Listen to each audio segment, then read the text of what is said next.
પ્રકરણ 23 મદદની ચીજ સાંભળો અથવા ઈંટના ઘા માટે તૈયાર રહો. પરદેશની આ વાત છે. એક વખત એક ખૂબ જ સફળ બિઝનેસમેન વેપારી પોતાની નવી નક્કોર કારમાં બેસીને એક શેરીમાંથી પસાર થઈ રહ્યો હતો. પોતાની ધૂનમાં મસ્ત મોલા એ સ્ટીરિયોની ધૂન પર ડોલતો ડોલતો કાર ચલાવી રહ્યો હતો.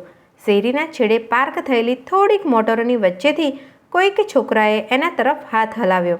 આ માણસનું અછડતું ધ્યાન તો ગયું, પરંતુ સત્તા, પૈસા તેમજ સફળતાનો મદ એવો હોય છે કે મદદ માટે લંબાયેલ હાથને માણસ જોઈ જ શકતો નથી.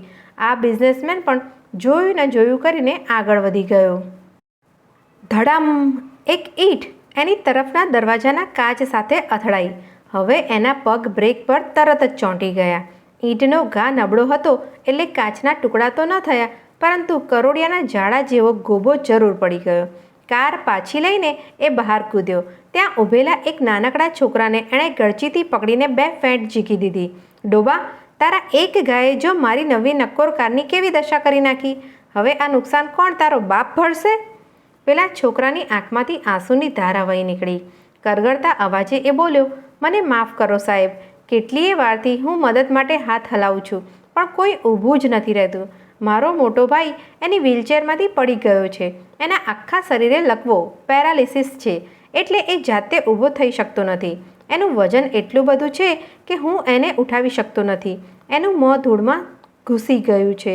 જો થોડી વારમાં કોઈ અમને મદદ નહીં કરે તો... એ નાનકડો બાળક આગળ ન બોલી શક્યો.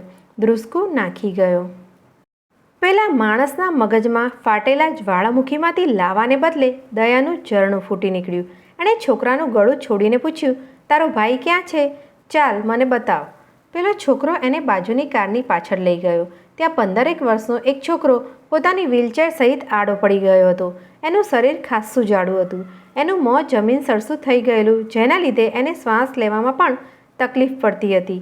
પેલા વેપારીએ એને ઊભો કર્યો અને વ્હીલચેરમાં પાછો બેસાડ્યો. પોતાનો રૂમાલ કાઢીને એના નાક મોં લૂછ્યા. પછી પોતાની કારમાંથી ફર્સ્ટ એડનું બોક્સ કાઢીને એને મલમપટ્ટી પણ કરી આપી. પેલો નાનકડો બાળક કૃતજ્ઞતાના આંસુ વેરતો ભગવાન તમારું ભલું કરે એવું બોલતો એના મોટા ભાઈની વ્હીલચેરને ધક્કો મારતો મારતો ચાલ્યો ગયો.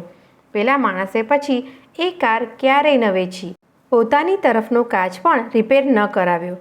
કોઈ એને આ તૂટેલા કાચ અંગે પૃચ્છા કરતું તો એ કહેતો કે આ કાચ હંમેશા એક વાતની યાદ અપાવે છે કે જિંદગીમાં એટલું બધું ઝડપથી ક્યારેય ન ચાલવું કે તમારું ધ્યાન ખેંચવા માટે કોઈને ઈંટનો ઘા કરવો પડે. પછી ધીમેથી ઊંડો શ્વાસ લઈને એ કહેતો કે કાં તો મદદ માટેની ઝીણી ચીજ સાંભળો અથવા તો ઈંટના ઘા માટે તૈયાર રહો.